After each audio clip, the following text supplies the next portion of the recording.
I would like now to introduce to you Patricia Borsato. She is our guest presenter for today's workshop. Patricia Borsato possesses a personal chef designation and chemistry background. She has over a decade of training and professional experience, coupled with successfully overcoming her own health challenges through nutrition. And this really uniquely positions Patricia to share her knowledge and insights through a creative, science-based culinary approach that uses food to heal and support optimum mental and physical health. Patricia has also authored 2 guidebooks. The first title is The Mood Foodie Guide, a delicious introduction to understanding and preparing good mood foods, as well as The Mood Food Guide for Teens, co-authored with home economist Kathy Ireland. She's led hundreds of cooking classes and workshops, provided one-on-one coaching, and has participated as a speaker for numerous mental health events and conferences in Ontario. While pursuing other business ventures, Patricia continues to lead informative workshops and is an active public speaker advocating the importance of nutrition and mental health. Welcome, Patricia Borsato. Thank you. Thanks, Mary. Hello, everybody. I've got my chat box open in the left-hand corner of my screen, so if you see my face moving around, that's what I'm doing. I'm just looking at the chat. Hi, Sharon. Hi, Dahlia. How is everyone doing, by the way? Because what are we at? Is anyone keeping track of the number of days since the start of, our quarantine and all of this, all of these challenges around COVID? Just a shout out. Hi, Laura. Hi, Pauline. Terry. Hi. A lot of people that I recognize. This is fantastic. I'm so glad you guys were able to attend today, all of you. So I really welcome. I think we've got about 110 participants and counting. So that's totally amazing. How have you been finding your eating habits in the last little while? Anyone want to share? I just want to get to kind of know you, get to know where you're at. Just feel free to type in the chat and I'll just take a read of it. What are you looking to get out of this session? Maybe you can even chat about that. So just love to hear your comments as we get started. So pretty healthy, some comfort foods here and there. Okay, all bad. Quarantine 15, LOL, yeah, okay. I've heard a lot about that online. Hey, Sharon, yeah, eating habits, normal, okay. All right, so a little bit of this, little bit of that to be expected. I'm sure the warmer weather might have played a part as well. Eating more carbs. Okay, trying to make some soups. Excellent. Eating more. Oh, this is fantastic. Thanks, guys. Thanks for typing in some of your responses here. This is fantastic. Eating better since I now have more time to think about it. That's true. Okay, so I hope the takeaway for today is going to be basically to give you some food for thought. No pun intended, or maybe pun intended. So Nourishing the Aging Brain for Peak Cognitive Performance is the initial workshop that we had arranged through the Chang School of Learning at Ryerson. Of course, this was was to be scheduled in March, went before all of this happened. Now, today's session is going to be geared, yes, towards that aging brain, which we all are aging, whether we are 2 or 22 or 92. There is an aging process that occurs in the brain as well as the body. So this will definitely apply to a broader audience today, but obviously, keeping that focus on longevity and what's happening to us throughout the years, and that connection between food and mental health as well as physical. So let's get started. All right, so the highlights for today, and you guys can keep typing in the chat, that's all good. I love it. I love all this information, so I'm gonna just kind of jump over there and see what you're commenting on. And as Mary mentioned, we'll kind of leave all the main questions towards the end of the session. I promise to finish it on time, because I think we have a little bit of a maybe 20 to 25 minute chunk where we can do some Q&A. So rest assured, we will get to your questions. Excellent. All right, so our highlights. What we're going to touch on today is the brain-heart-gut connection. You may have heard of this, where we have, a second brain. The second brain is always referred to as the gut. Now they're saying there is this three-brain connection, the brain, heart, and gut. So we're going to talk a little bit about that. The purpose here is to kind of give you a little background in this short period of time. It's kind of like a science lesson, mini science lesson 101. And then we're going to at least evolve on that and show you how, okay, now you know how your brain, how the gut, how the heart function in tandem, individually and then in tandem. But now you're going to learn about how the brain specifically uses food to function. So we're going to make that connection. And then we're going to talk about the healing foods that balance your biochemistry and support the aging brain, right, at any age. Then we'll touch on supplements to support and enhance the nutritional value of what we eat, because that's a huge question that I always get asked and always been a concern, even in my own personal experience, was supplementation. And then what's next? Your healthy living blueprint, because I always like to end this with a little bit of a call to action for you to act on or to consider and to maybe apply to your everyday life and see how that goes. Okay, sound good? We'll keep going with this. Excellent. All right, so just go through a very quick disclaimer. So the information that we're presenting, that I'm presenting, as I mentioned, is really just food for thought, right? It's a simplified way of sharing ideas. I really love the geeky science stuff, having a chemistry background, but not everybody is into that. And of course, when you're dealing with stressors and other issues, and you really want to get a handle on your health, the last thing you want is to have to go through pages and pages of, scientific publications and try to hash out what's online, what's legit, what's not, what applies to me, what doesn't. So really my role here is, to really promote your own personal responsibility for your health, because it really is up to you end of the day, and it has to be personalized. Whatever goals you set, and then the process that you use to achieve those goals really is based on your own personal situation, perspectives, etc. Right? So that's key here. But it is backed by science. The information that I share is, based on, again, a collection of information throughout the 10 years of just professional and personal experience. And it's just things that I want to share that I think are worth taking into consideration, that would be of benefit to you. So it's not by any means a substitute for professional advice, obviously, by mental, medical, or other qualified professionals by any means, okay? So let's start. An apple a day is how we're going to start this. An apple a day keeps the doctor away, keeps the bad mood away, I say. So we have to start viewing food as brain fuel, right? Because again, the purpose of this workshop is to really talk about the aging brain, peak cognitive performance. How does food play that role? So we kind of have to start viewing food as brain fuel. And the good news is what we eat and how we feel are totally modifiable. Okay, and that's the good news, is that we can eat specific foods, adopt a specific diet that will then impact how we feel. And the reverse could be said, couldn't it? How we feel dictates what we eat, right? Which is also modifiable. So it's almost like, well, what comes first? Do I alter how I feel? And then, in turn, I can make the proper decisions of what I eat, vice versa. It's quite the debate. And again, Mary had mentioned that I'd gone through my own personal challenges, and it was really in those situations where I tried various healing modalities, and fortunately, already having the background in the mental health and nutrition assisted me to effectively be able to heal severe anxiety and depression, panic that I was experiencing from a traumatic situation that had occurred. So I can attest to you and tell you that this is something that is very modifiable in that sense when it comes to foods that you're eating, and you will feel the difference. So an apple a day, the way I see an apple a day, maybe if you guys want to type in the chat as well. And someone just ate one before the presentation started. Excellent. Type in the chat and tell me what do you think of when you think of an apple?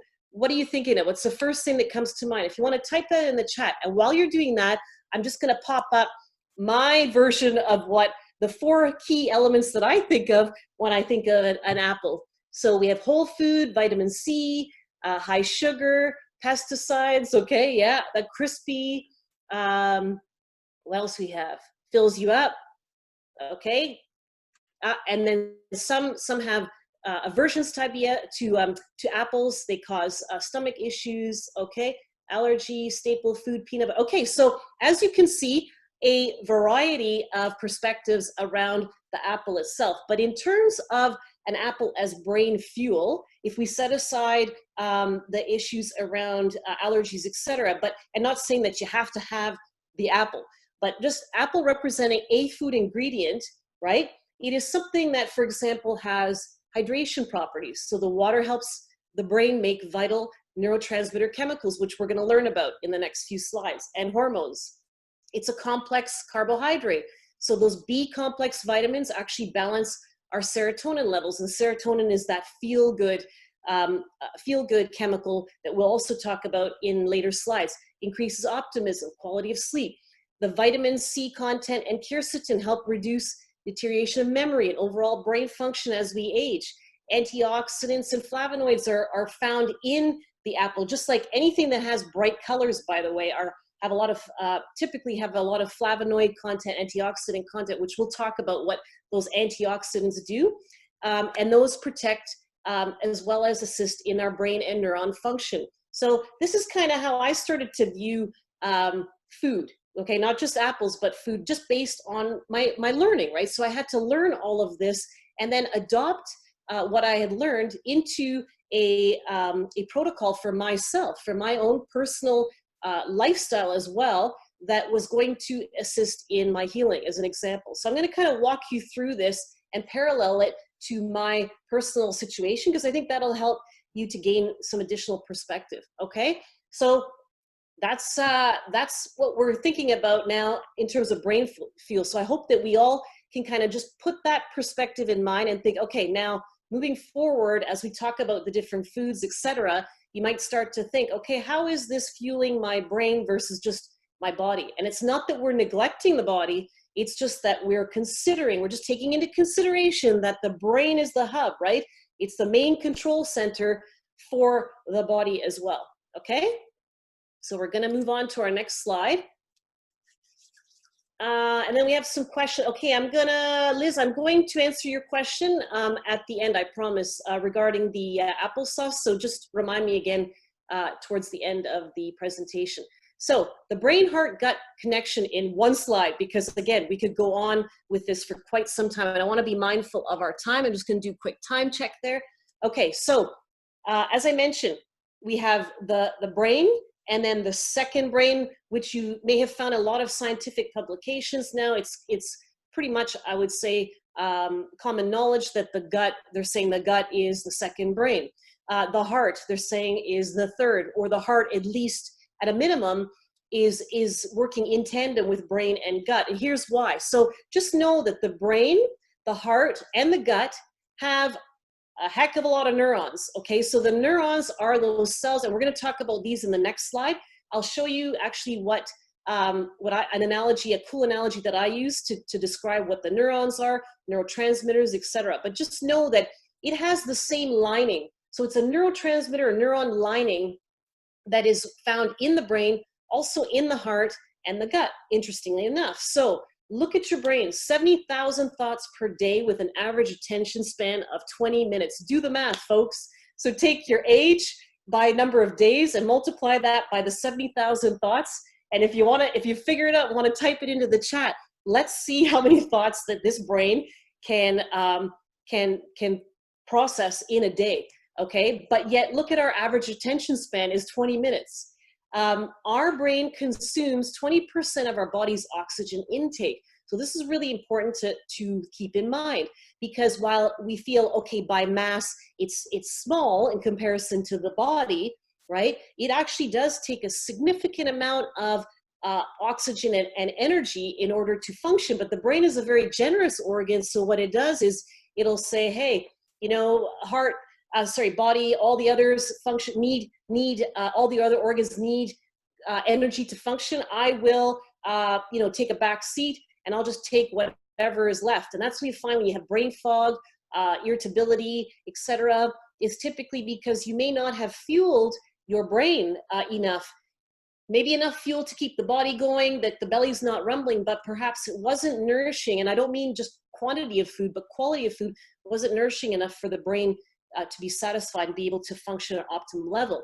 Then we talk about the heart, right? So the heart communicates with the brain and body biochemically by way of hormones. So you know you've heard of probably oxytocin, which is that feel-good sensation as well. Oxytocin is released when you hug someone.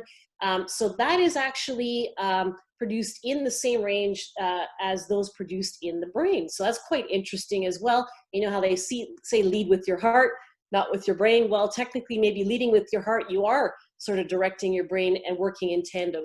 The gut consists of 100 million neurons. So the largest number. So again, one would say, you know, follow your gut.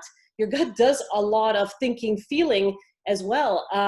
And so it produces 70% of the cortisol hormone. While cortisol can be beneficial, obviously, you know, when released in stressful periods, because it helps to regulate your metabolism, control blood pressure, support memory, etc. But too much of one thing is never a good thing. So we are going to talk about this cortisol impact from stress in the next few slides. And then 70% of the serotonin neurotransmitter, that feel-good chemical, natural tranquilizer, is also produced in the gut, 70%. So what are we saying here? At the end of the day, we know that not only are we looking to fuel the brain, we want to keep our heart healthy, of course, but the gut essential for maximizing not only the cognitive function, but balancing our mood as well. Okay, so here's just a fun little stat. I don't know if it's fun or if it's just interesting or if it's shocking at the same time. Look at the, we're just looking at complexity versus intelligence. So the graph that's in green just illustrates the complexity of our brain neurons in various species, including obviously humans, down to a little marmoset, mammal, as well as look at elephants, you know, 251 billion neurons in an elephant's brain versus a human. We think we're so complex, and yet 86, right? But however, look at our intelligence ratios, and we can see clearly that humans reign. So just thought that would be interesting. Oh, someone says they can't see the graph on the screen. Is anyone else having the same problem with seeing the graphs? I'm sorry that that's happening. I'm not sure why, because they are embedded. Yet most of us can see, so I do apologize for that.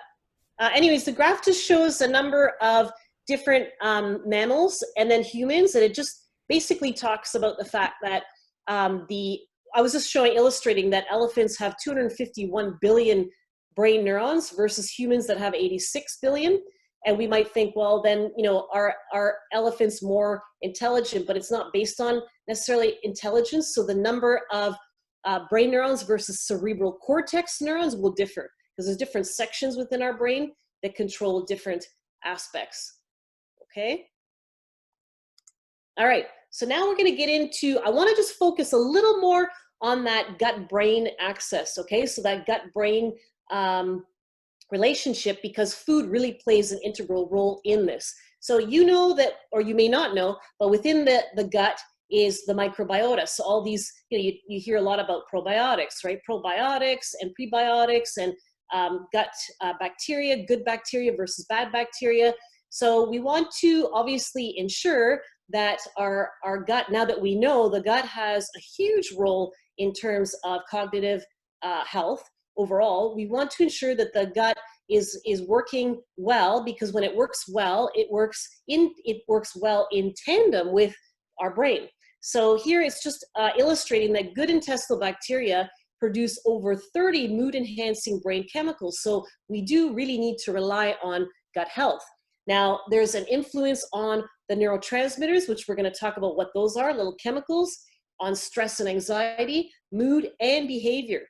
And in turn, the brain has an influence on weight gain, bowel movements, nutrient delivery, and that microbial balance. So they work in tandem, and they create holistically a potentially positive or potentially negative outcome for us. Okay, so now here we go. So this is the important thing. If anything you take from all of this, it's just understanding basic brain function as it relates to food. Once we keep this front of mind, then it becomes that much more easier to understand and to discern, okay, what types of foods would really benefit me, which ones do not, and why.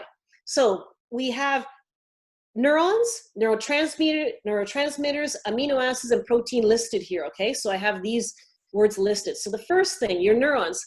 Think of the neurons in the brain as a forest of trees, and all the branches that are in that forest represent those neurons, okay? But neurons don't touch one another. So those branches do not touch, okay? They're just kind of hovering over. Think of trees that sway towards each other with their branches in the wind, but they're not touching. So what we require in order for the brain to function, so for example, if I put my hand on a hot stove, how do I know, how do I feel that sensation that my hand is burning, or I smell something burning and I know to remove it? All of these functions, although they're split second, right? You put your hand on a stove, boom, as soon as you touch the heat, ooh, you lift your hand up, you have a reaction, and the episode is over. That's so instantaneous, yet look what's required for the brain to do that. So neurotransmitters are these, what I consider little bubbles. So now think of the forest, you got the trees and the branches that are reaching together, but these neurotransmitter bubbles need to float from branch to branch. And when they float from branch to branch, they carry signals with them. And they land on the base of these branches, and basically the tips, I should say, which have like a base to them, a landing pad. And those neurotransmitter bubbles, they have to be inflated with something, right? Filled with something in order to float, just like a bubble would, right? And therefore, amino acids play a role. So amino acid chains really make up protein. And where do we get protein from? Food. Okay, so there's the connection. There's the direct connection in the simplest form that I can provide. Comments in the chat. Are we all good with this slide? Pretty much get the gist of it? Simplified as much as possible. So tell me what your thoughts are in the chat, okay? I'm going to carry on with, someone's at, what are the amino acids? So amino acids are within the proteins, okay? So they're chains. They're molecular chains that are found in protein. And I know I should have, I've said I was going to leave questions to the end, but just because this slide was important, I just wanted to answer that, okay? All right, so key brain components. So now we've gone in a microscopic level looking at the neurons. Now we're going to expand that a bit, and let's just look at the main components of the brain. Now, this slide I've used before and has sometimes been confused because people have said, well, the ratios don't seem to add up. It's not really, they're not really set ratios, just trying to give you an idea of what components exist in the brain, okay? So 75% of the brain is water-based. Therefore, you can understand or appreciate the importance of keeping the brain hydrated.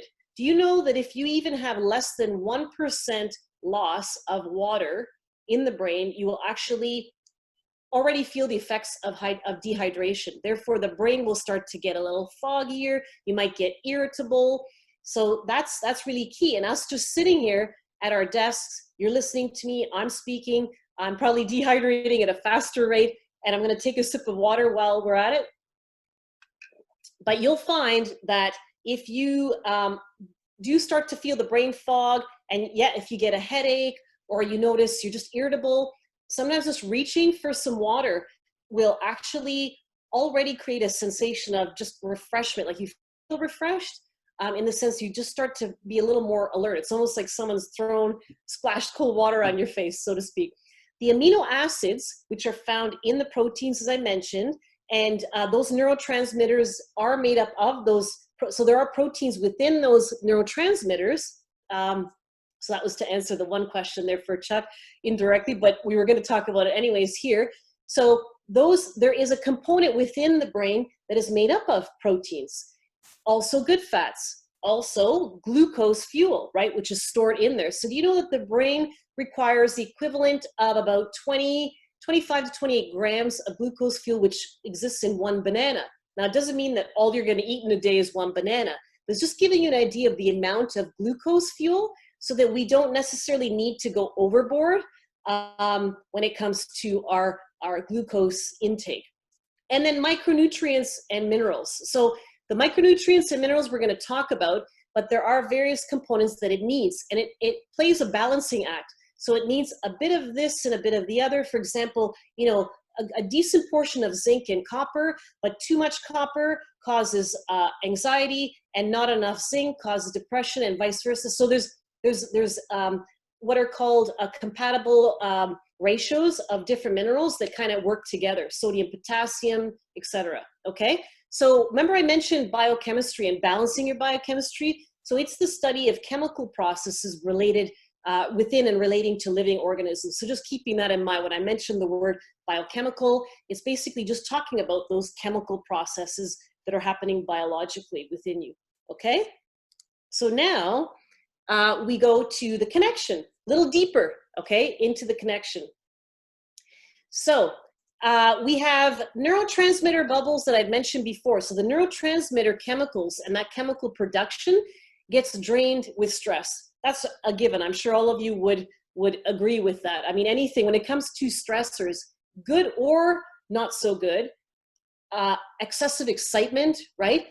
Excited about a wedding or a birth or going on a trip. All of these things still are considered a stressor, right? Because you're veering away from equilibrium, from balance, right? So protein that contains the essential amino acids and fatty acids, which we're going to talk about, are the building blocks of those neurotransmitter chemicals.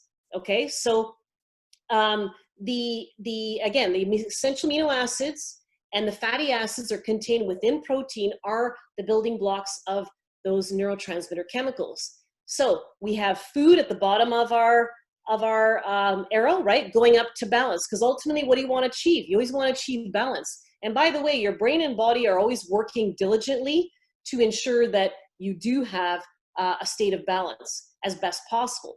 But think about it this way: the work that the brain and body have to do to achieve that balance will either be excessively stressful, right? Depending on the, say, quote unquote, pressure you're putting on the body and brain, whether it's environmentally, through diet, etc., right? Or that that effort that is required by the brain and body will be a standard, right? Just an ease in which it would normally function day to day. So we know that we don't live inside of a bubble in a perfect world. Therefore, we can rest assured that the brain and body are always battling some sort of stressor, right? Whether it's minute, some days larger, others. In general, we need to give the brain support, correct? So this is what it's showing here, is the fact that food will then provide that support, which in turn impacts our limbic system, which is the emotional motor system, right? That is through our experiences and expressions. So those are our feelings, right? Neurotransmitters, those brain chemicals like dopamine, serotonin, which are allowing us to feel motivated or relaxed or uptight or happy. And then our mood and cognitive function overall. So I'm not sure if anyone's familiar with the Food Mood Center in Australia, and I'm not trying to pitch any specific organization, but I just find I followed Professor Felice Jacka over the years, and I'm really obviously with my company originally called Mood Food, or the Mood Foodie. I was always interested in that connection with food and mood, and therefore I like Felicia's quote: "Human brains need antioxidants to help protect against oxidative stress." So remember, I mentioned the antioxidants, and I'm going to talk a little bit more about them in the upcoming slides. But think of oxidative stress as a kind of rusting of cells, and we all have higher rates of oxidation as we age. However, we can extend, just like we're talking about COVID, for example, flattening the curve, right? It's like, okay, we have an opportunity here to slow down or flatten the curve. Well, in this case, there is a curve that is associated with aging and oxidation. However, there is an opportunity through diet to be able to sort of flatten that curve in a positive sense, and therefore reduce the likelihood of depression, which tends to increase at certain stages of life as well, okay? And then I just put a little comment here in the bottom about neuroplasticity, which is quite interesting, because we never thought, we as in science, scientists and humans in general, we never thought in the past that the brain had an ability to change itself. We figured, okay, you're wired, and whatever your personality is, you know, by the age of 35, that's pretty much it. Your habits, personality, perspective, ability to remember things, etc., was pretty much set. And then it kind of just, you know, plateaued and then leveled off. But we have found through science that there is an art of neuroplasticity at play, in which the brain can change itself, can, in other words, improve for the better. And it thrives, however, when it's balanced. So again, it all goes back to this balance. And if you give it the happy medium, the good environment that it requires in order to do its job, then rest assured it will, okay?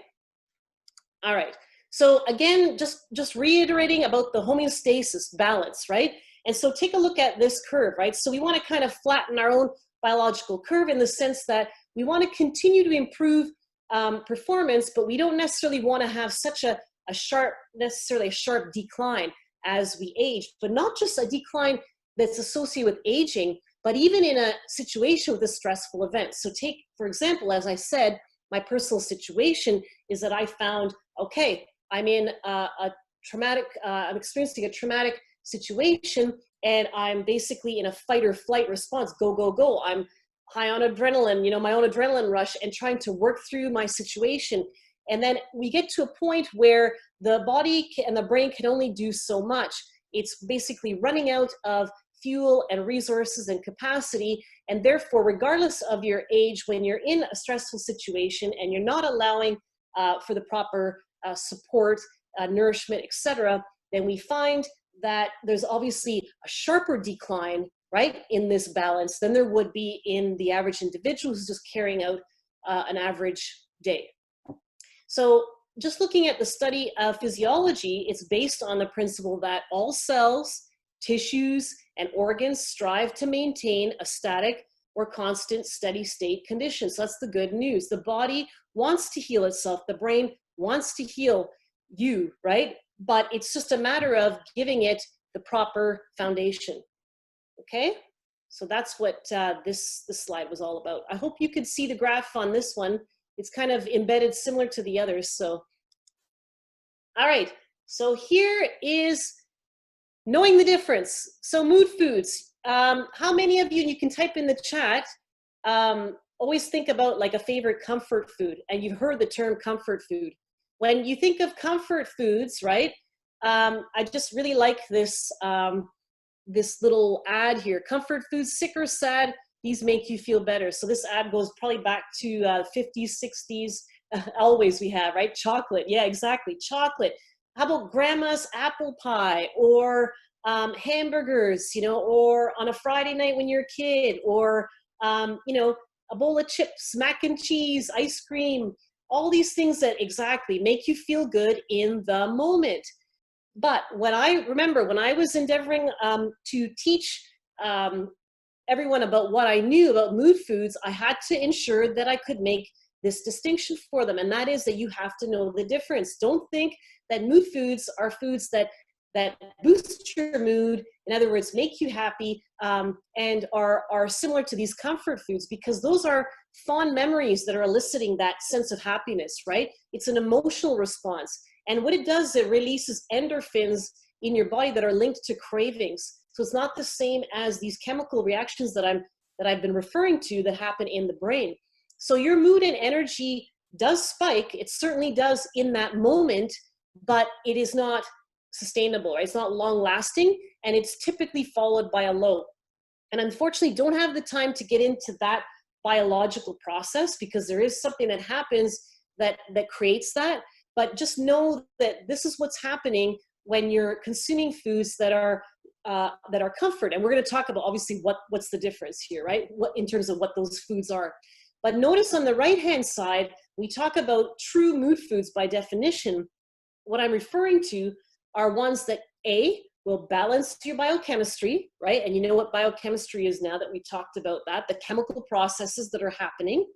It will allow your brain to make the necessary neurotransmitters, right, that it needs. It has a longer lasting effect, I can assure you of that. And while it may not be instantaneous, like having the chocolate bar or having the, the cookies or whatnot, it is, you actually will notice an effect within 30 minutes of consuming those foods, because it does reach the brain fairly quickly in the grand scheme of things. And it's cumulative. Obviously, the more you're consuming these healthy foods every day, the more and more you just feel that impact, and you feel it, you're just feeling better and better every day. It obviously are foods that protect your brain.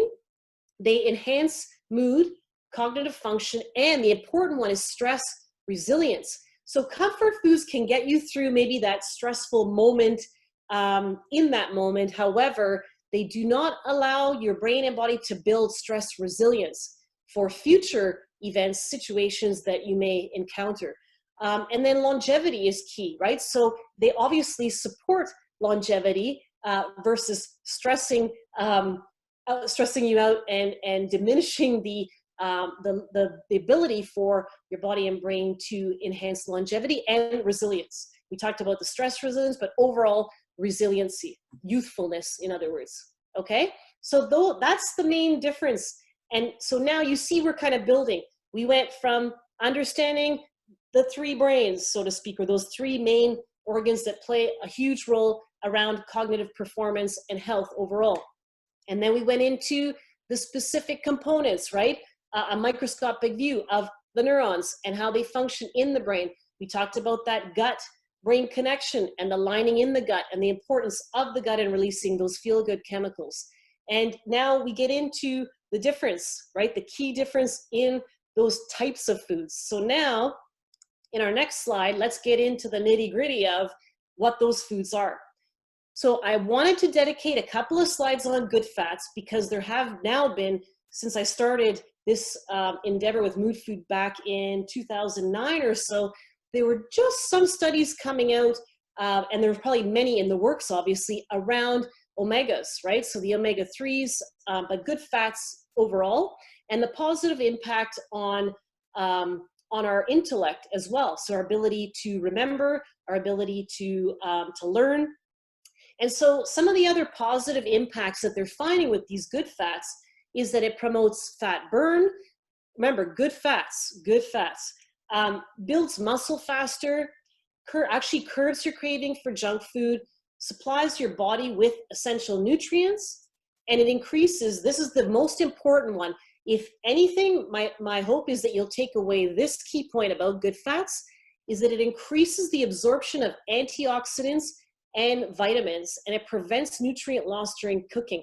But this increase of absorption, why is that? So again, just a quick chemistry lesson on brain function. So your brain has kind of like a gatekeeper, so to speak. The gatekeeper will either allow you in or push you out. So it's a protective mechanism, and it's called the blood-brain barrier. So what happens is certain things will not cross that blood-brain barrier. And typically they're of a maybe toxic nature, or they're just not they're not things that are necessarily highly absorbable through that blood-brain barrier. So for example, when you eat a nice hearty salad, okay, and if you guys want to type in the chat, I'd love to know, what do you put on your salads? So type that out in the chat and let me know, what do you typically put on a salad? And I don't mean ingredient-wise, I mean as a condiment. So what would you put on your salad? Because that salad is chock full of nutrients. I'm sure you've added, tomatoes, cucumber, et cetera, on there. However, with the addition of the good fats, oh, I've got someone say, yeah, olive oil, fantastic. Apple cider vinegar, yes. So olive oil, nuts and seeds, avocado, any of those good fats added to your salad will actually help the antioxidants and vitamins that are in that salad pass through the blood-brain barrier. Is that not fantastic? Chickpeas, excellent. So keep that in mind. Very, very important.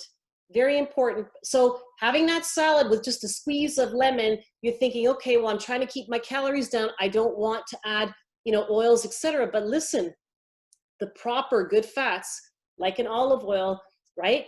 Like avocados, definitely nuts and seeds are definitely going to add nutritional punch to that salad, okay? So fantastic. Thanks guys for your comments. I love this. I love it. Okay, so here are some good fat examples, and I am not advocating any special type of diet here. We're just saying if you are a meat eater, then grass-fed meats, cheese, butter, cream, and obviously the meats in moderation, depending on what they are. The cheeses as well, butters and creams. But grass-fed is key. Obviously, pure forms of these foods is essential wherever we can find. And we know, obviously, especially in Canada, that we're unfortunately quite limited to a number of fresh and a variety of ingredients. So we do our best, right, to ensure that we're educated and we're making the best choice possible. Nuts, seeds, avocados, flax for ladies balances estrogen. It's an excellent way of even just, grinding flax and adding that to morning oatmeal. Also in terms of yogurt or anything like that, it's fantastic that way. And then we have sesame seed, tahini, for example, as well. Olive oil, coconut oil, and then for those that really love fish, wild caught fish and fish oil supplements, which we'll talk about in another slide. But again, check the source, okay? Again, these are just examples. I'm not saying you must, include all or any of these. It's because, again, remember, it comes down to what you're gathering from this presentation and what you feel is going to work best for you, what you're prepared to do. Because the other thing I want to mention is if you're going to do something against your will, it's never going to last. So it's really getting more knowledge. For example, let's say you're not ready to make any changes. It just means that you need to give yourself an opportunity to gain additional knowledge to the point where you feel comfortable saying, you know what, this works for me, okay? All right, we've got a couple questions around the fats, but I will definitely reply to those later. I'm just gonna keep going through, I'm checking our time, because I wanna kind of wrap this up around in the next 10 minutes or so, and then I wanna do a really nice Q&A session with you guys. Okay, so mood food plate, again, just throwing this out there, okay? A concept that really worked well for me through my situation, but it's in conjunction, in consultation with a lot of professionals in the mental health nutrition field. So I was able to kind of gather this concept. So a mood food plate, what would it look like? Because a lot of people have asked me when I've run workshops, well, what do you eat? What does your plate look like at the dinner hour or lunchtime? So basically consider this ratio, just consider it. And in the ratio, there's carbs, fat, and protein, right? But I've made a note here that you want to aim for an overall component of 70 to 80% plant-based sources. So within those carbs, protein, and fat, the more we can add those plant-based sources, which are those antioxidants I mentioned, so antioxidate against oxidation, right? So against the rusting of our cells and trying to enhance longevity, growing old gracefully and all that cool stuff, then we want to try and aim for as much of the plant-based sources as possible. And when you have, let's say you're not a big fan of raw plant-based sources, it's totally fine to cook those vegetables because cooking them actually assists to release various minerals within those vegetables. So I don't want anyone to be dissuaded from, okay, well, I don't want, raw veggies. I'm not a big fan, but I like cooked. And also maybe, you can't access fresh vegetables wherever you are at, but you can definitely buy a bag of frozen broccoli, or you can buy frozen spinach. I would encourage that because it's better than not having any plant-based sources at all in your diet, okay? So now you might ask about fruit. Where does fruit play a role in all of this? And again, with the fruits, in moderation, I find they fall under obviously the plant-based sources, but I feel like your fruits, I've had the most success in consuming in the earlier part of the day, and I really stick to those really deep, like blueberries, blackberries, etc. It's because they're antioxidant rich. Okay, and we're going to get into a few more examples in the next slide. So you saw the plate, And now we're going to get into categories, because again, I couldn't possibly sit and categorize every single food ingredient that exists on this earth within this seminar today and tell you, yep, mood food, nope, not a brain fuel, yep. So what I'm trying to do here is I'll help you to categorize. And when we categorize our brain fuel foods, it's probably going to help you to see a bit of a trend in terms of what types of ingredients fall under those categories. Categories being memory, right? Anti-inflammatory and antioxidant. So we're not talking about just reducing inflammation in your, say, you know, in your muscles, etc., but also inflammation in the brain. It goes along with the antioxidants, right? And the level of toxins that are floating through the brain and body. Energy and information processing. So obviously our ability to learn, but the energy portion as well. Mood balancing, calming category, as well as clarity and focus. Now you'll see that sometimes there's more than one ingredient in all of these. But again, let's say you're not a big apple eater, but you're like, man, she's got apples in a lot of these categories. I'm not fond. Go for something else. You can see that there are other alternatives. Now, is this all you're going to eat? Just these foods that are on this slide? No. But for someone who's transitioning from perhaps a daily diet that they weren't 100% satisfied with, you're not getting the results that you want, you know, from a mental health and physical perspective, I would encourage you to even just start simple, right? Because too much of information overload is quite overwhelming. And I hope I haven't overloaded you too much with the information so far in this presentation, because as you can see, there is a lot of areas that we can cover.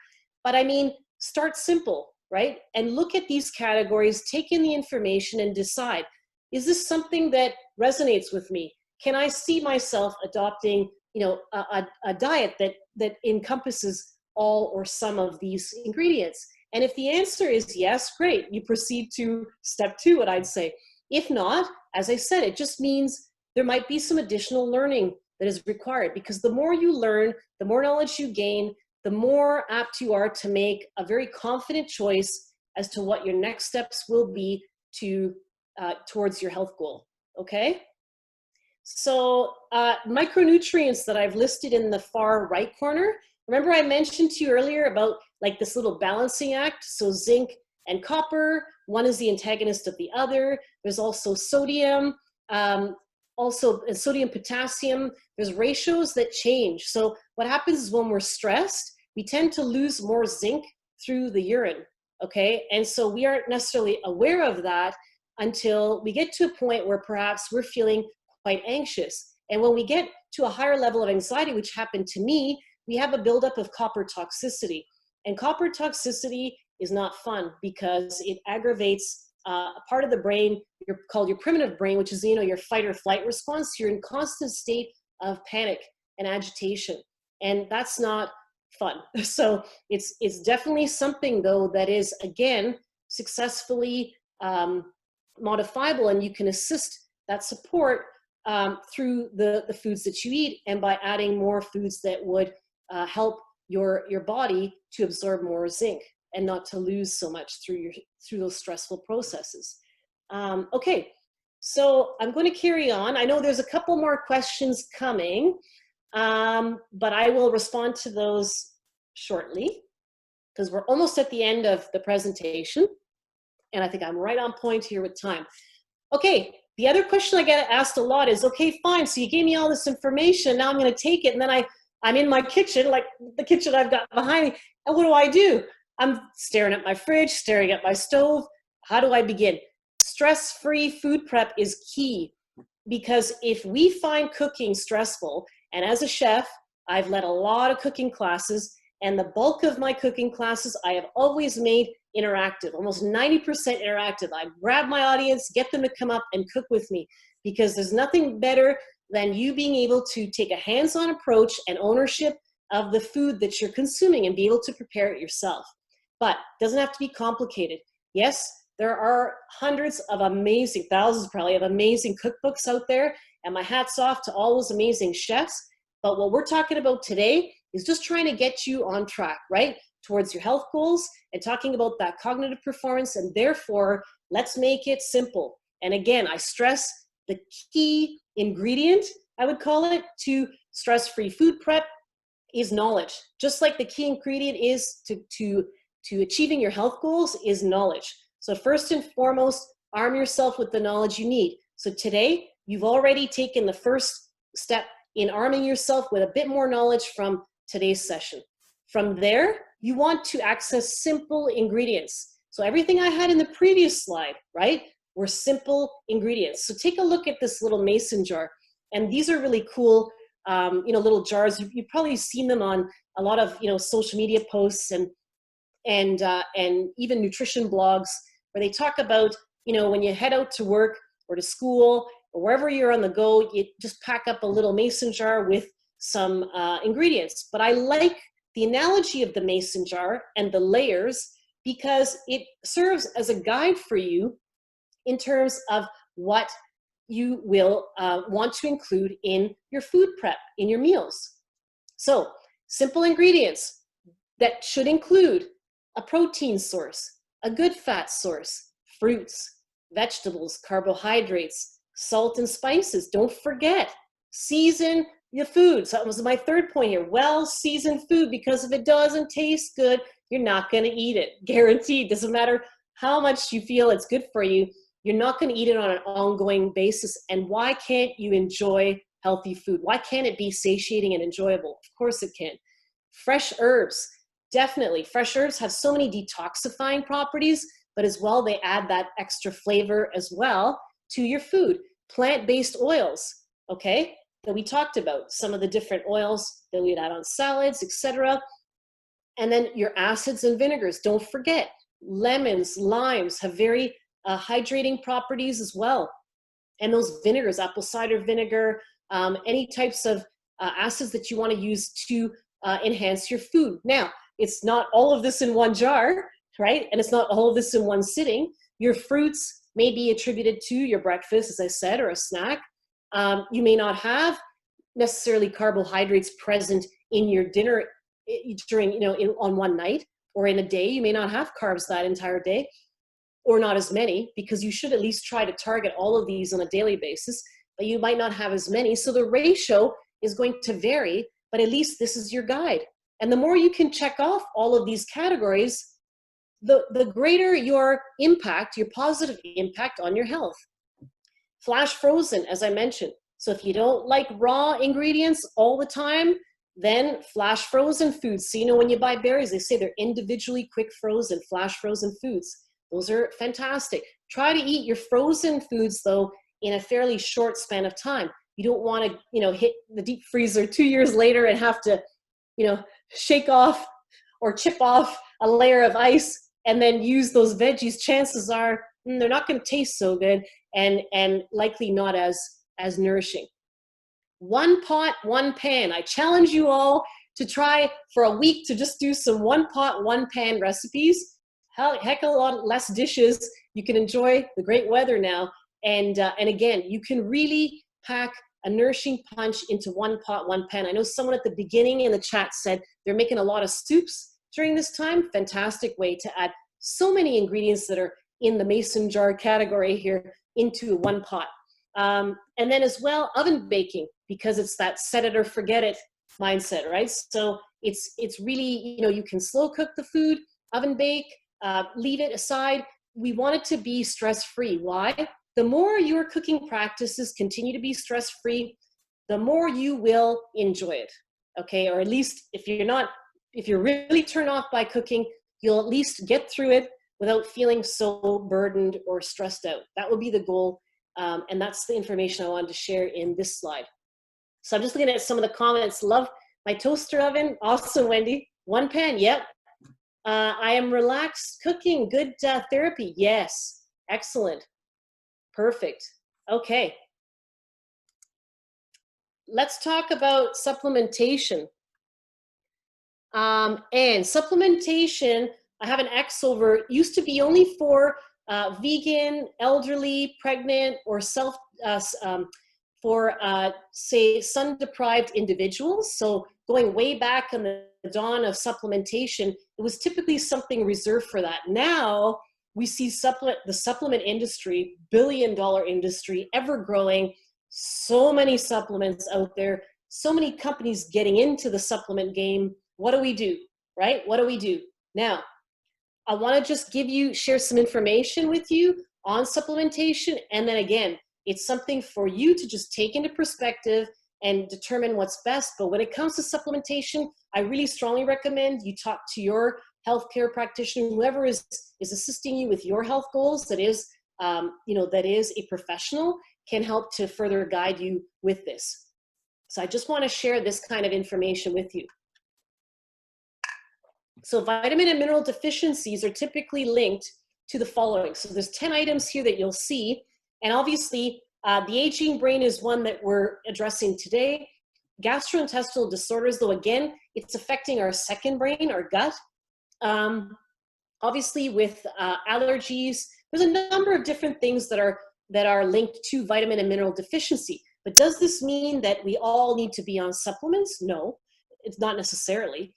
But the key is to understand when we have a deficiency, and if we're experiencing any of these, how potential supplementation may assist when the diet is kind of not where it should be, okay? So what they're called neuronutrition supplements.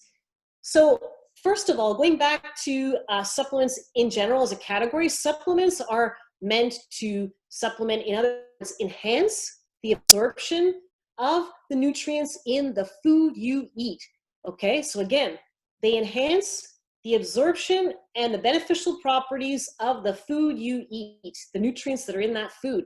So understand that it is not a substitute for not eating, right? So you're not gonna just start popping, 12 different types of supplements and neglect having those important food categories, okay? Now, remember I mentioned to you that this supplement market is massive. Well, over the years, you've noticed there has been an increase in availability of adaptogenic supplements, nootropics, superfood powders, tinctures, and herbal teas. Okay, so we have to consider all of these. And again, knowledge is key. You really do have to educate yourself before you go out and spend a lot of money on any of these products, right? And B, understand how to safely apply them to your daily diet, because some can harm, all right? So I just wanted to list these so you know what's there. Superfood powders are typically ones like, if you were to buy blueberry powder or cocoa powder, or if you were to purchase, for example, they have goji berry powders. Those are like the superfood. Also, like just my memory is like I need to have some mood food here. I'm thinking of also green powders. Sorry, like wheatgrass and others. So superfood powders are convenient. They're made for convenience, so people can drop those into smoothies, etc. They are fairly concentrated versus like you having to have 4 bunches of kale. You buy kale powder, then it's like 1 tablespoon is equivalent to a bunch of kale, etc. And they provide energy. Adaptogens are like herbs, mushrooms.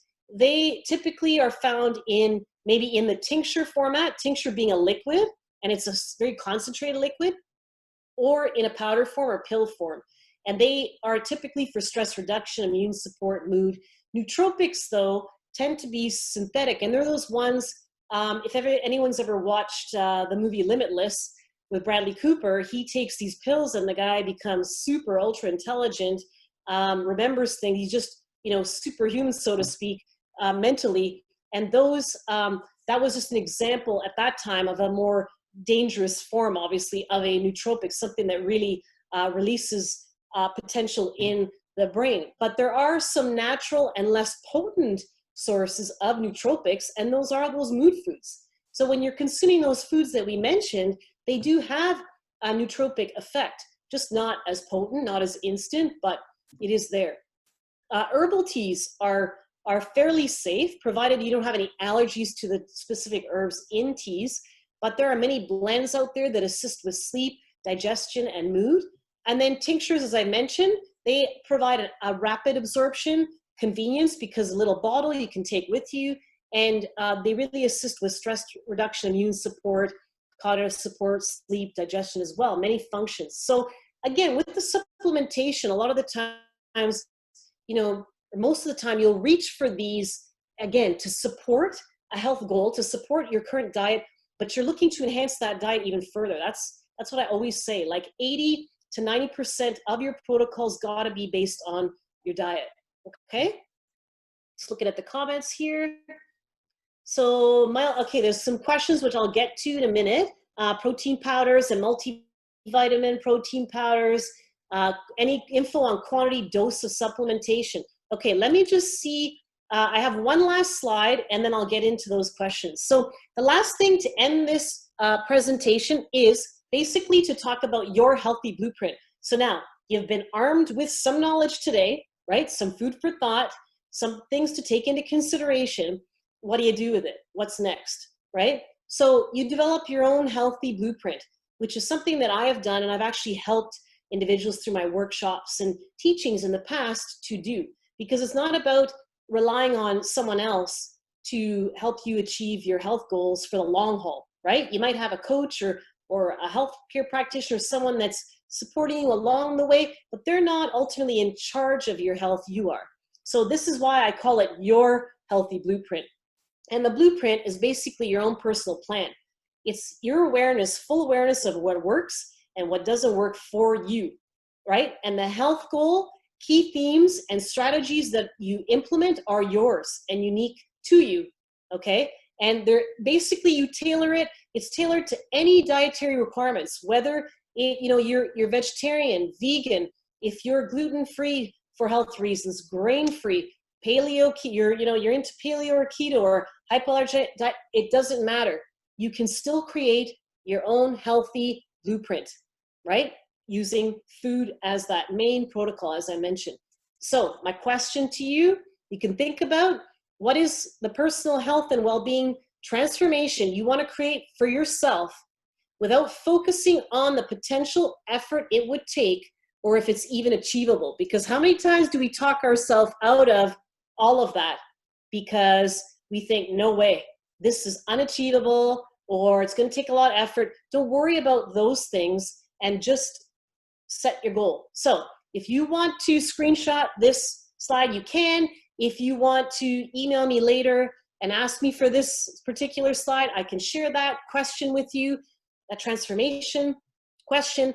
And if you want to share some of your comments in the chat, please do, because it's really a benefit to everyone. When you share your perspective, your thoughts around these things, it is so helpful for everyone else, because someone could be struggling, they're not certain of what to do. And just, by you kind of taking a stand and sort of meeting everybody where they're at and saying, hey, this is what I am to do, this is what I'm going through, it's so helpful for everyone. So strictly voluntary, of course, but if you want to share that, you can.